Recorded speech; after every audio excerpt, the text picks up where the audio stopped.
EMRS के सभी candidates को मेरा नमस्कार। स्वागत है आपका हमारे यूट्यूब चैनल जिसका नाम है एस्पिरेंट लर्निंग। हमारे चैनल पर डायरेक्ट विजिट करने के लिए @एस्पिरेंट यूपी लर्निंग आप टाइप कीजिए और आप हमारे चैनल पर डायरेक्ट विजिट कर सकते हैं।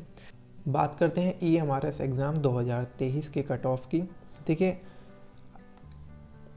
एग्ज़ाम आप दे के आ चुके हैं, आंसर की आपकी आ चुकी है, आंसर की आपने मिला भी ली है और बहुत सारे क्वेश्चन जिन पे आप तुक्का लगा के आए थे और ये मान के बैठे थे कि ये आपके सही होंगे और वो आपके अब गलत भी हो चुके हैं।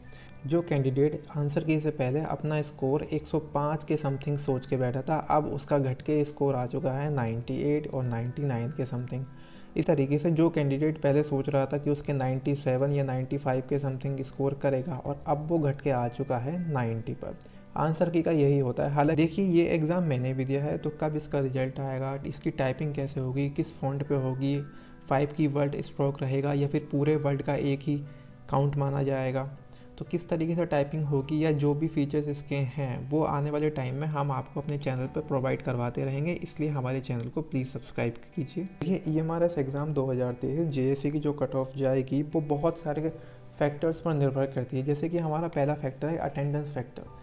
आपको पता है, आपने भी एग्ज़ाम दिया है कि अटेंडेंस बहुत कम रही है। अगर हम मोटा मोटा लगाएं तो 30 से 40% के समथिंग की अटेंडेंस रही है और बीच का मानने के लिए हम मान लेते हैं कि 45% के समथिंग अटेंडेंस रही है। तो अटेंडेंस फैक्टर तो एक है जो इस कट ऑफ को बिल्कुल प्रभावित करेगा। देखिए, अभी जो आंसर की आई है उसमें 1-2 क्वेश्चंस के आंसर गलत दिए गए हैं।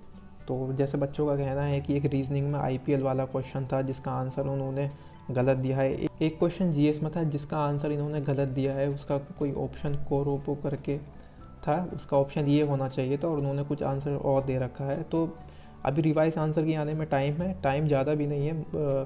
1 सप्ताह में रिवाइज आंसर किया जाएगी और इसका रिजल्ट भी बहुत जल्दी आएगा। आप देख ही रहे हैं किस तरीके से ये प्रोसेस को फॉलो कर रहे हैं। 31 तारीख में इन्होंने एक री एग्ज़ाम कराया था और उसके बाद बहुत जल्दी इन्होंने आंसर की दे दी है। देखिए, आप अगर UR और जनरल कैटेगरी से बिलोंग करते हैं और अगर आपका स्कोर 90 या 90 प्लस के समथिंग है, आप किसी वहम में मत पड़िए, आप अपनी टाइपिंग की तैयारी कर दीजिए।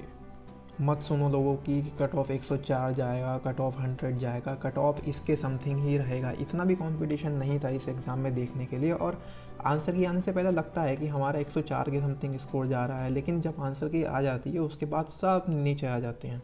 अब अगर बात करें हम OBC की, और OBC वालों का अगर 88 और 90 के बीच के समथिंग बन रहा है, 88 और 90 बन रहा है, क्योंकि OBC और जनरल की कट ऑफ में ज़्यादा फ़र्क नहीं होगा देखने के लिए, तो बिल्कुल वो अपनी तैयारी कर सकते हैं और बेझिझक बहुत बढ़िया तैयारी कीजिए। क्योंकि देखिए, ये जो 1:3 में जो टाइपिंग के लिए बच्चे बुलाए जाएंगे ना, ये लगता है कि टाइपिंग बहुत आसान है, लेकिन ऐसा होता नहीं है। एग्जामिनेशन में टाइपिंग का प्रेशर बहुत अलग होता है, वहाँ अच्छे से टाइपिंग नहीं निकलती है। अगर आप घर पे 40 की सीट पर लगा रहे हैं तो आप यकीन मानिए आप वहाँ जाके 30 से 32 के बीच में ही ला पाएंगे। तो इसीलिए आप टाइपिंग की तैयारी बिल्कुल कीजिए। और बात करते हैं SC वालों की। अगर SC वालों के 85 के समथिंग बन रहे हैं, बिल्कुल तैयारी कीजिए। और ST वालों के 80 से 85 के बीच में बन रहे हैं, तो झिझक अपनी तैयारी शुरू कर दीजिए टाइपिंग की। और अगर बात करें EWS की, तो इनकी जो कट ऑफ है वो ज़्यादातर OBC के इक्वल ही जाती है। तो OBC से 1 या 2 नंबर बस कम मान लीजिए, बाकी इनकी कट ऑफ सेम ही जाएगी। और वुमेन के लिए हर कट ऑफ में से 3-3 नंबर कम कर दीजिए, इतनी वुमेन की कट ऑफ पर असर पड़ेगा। तो जिस किसी के भी इस नंबर की रेंज में बन रहे हैं, आप अपनी टाइपिंग शुरू कर सकते हैं और बहुत जल्द इसका रिजल्ट आने वाला है। और रिजल्ट से संबंधित जितनी भी जानकारी है या फिर टाइपिंग से संबंधित जितनी भी जानकारी है, किस फॉन्ट पर होगी, किस तरीके से होगी, और मेन चीज़ है कि वर्ड कैसे काउंट किया जाएगा, तो उसकी जानकारी के लिए आप हमारे चैनल को सब्सक्राइब कर सकते हैं। हम आने वाले टाइम में आपको रेगुलर अपडेट देते रहेंगे। Thank you.